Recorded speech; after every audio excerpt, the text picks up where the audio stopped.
Riz Djon-djon. Rice with black Haitian mushrooms. A side dish from Haiti. Serves you will need 5 ingredients.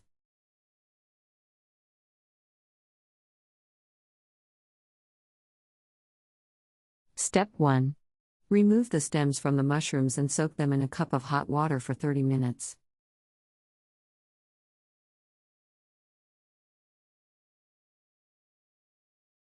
Step 2. Soak the heads in a separate cup of hot water.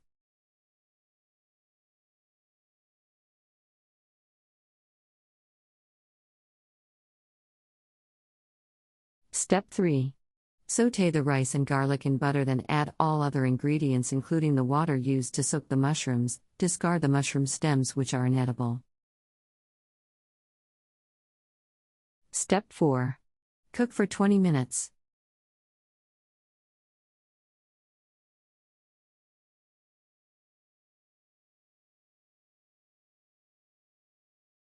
Country Reports, Culture, Countries, Travel.